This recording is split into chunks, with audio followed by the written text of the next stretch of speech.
When you look at the situation where it was touted, and we heard the road and highways minister even at a point say that the toll booths would be retooled, some of them may be changed to toilets and all of that.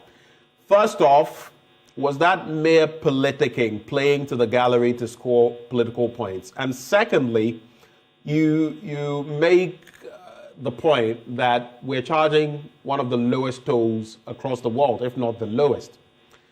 Considering the sub-region, considering our economic turmoil, does it make sense then for us to increase it by these margins on the back of the fact that the e-levy has been retained? Now, the argument was that the road tolls will be scrapped and the e-levy will come in and shore up revenue.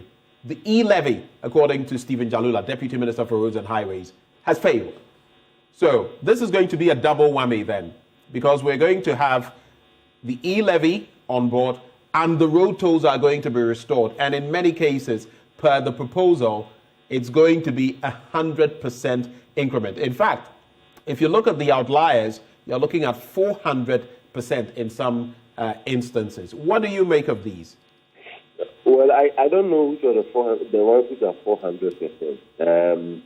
So according to the Daily Graphic, the reintroduction will also come with an upward adjustment to the tolls by an average of 88.5%. That's the average, because some are about 100%, including outliers of 400%, the highest percentage increase, and 33.33%, the lowest increase. The details on the outliers we do not have, but that is what the Daily Graphic put out today. Whatever the case may be, even if it's 100% increments, okay, or 88.5%, as we're seeing it averagely, what that would mean is that people are going to have to come up with the e-levy whenever they transact and still pay road tolls as well. That is why I didn't want government to be linking the cancellation of the toll to the e-levy.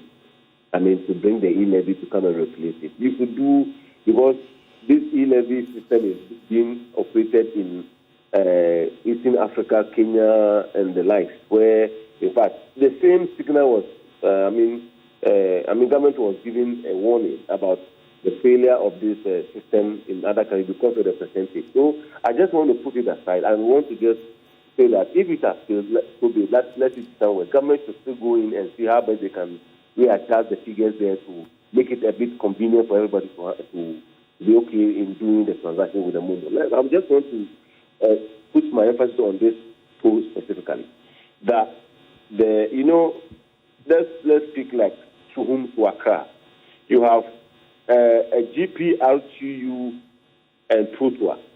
They have their units. There are people who are standing by the roadside, advantage areas along the corridor, who are loading in the name of some of these transport unions. And they take, I'm just specifically like Shubin to Accra. And you see some of these guys taking about 20 Ghana cedis per loading of a truck. Whether the car is half loaded or not, the buses, the small sprinters, and the urban, whether they are half loaded or not, this amount of money that these young gentlemen are taking along the roadside. How are we accounting for this money? If they are willing to pay 20 cedis at a loading junction or just at a snap point, I don't think we are far from paying a 5 cedis for an urban from the location. Now, you see, when we talk about this 88% to 100%, what about 400% flyover, you are just anticipating the figures from 72 million Ghana cedis to rise to within about 100. I think that Daily Graphic capture that aspect as well, like 150. This is still woefully inadequate to even maintain our roads in the capital alone, just in the capital for a year. And like I'm saying, we need to be objective enough.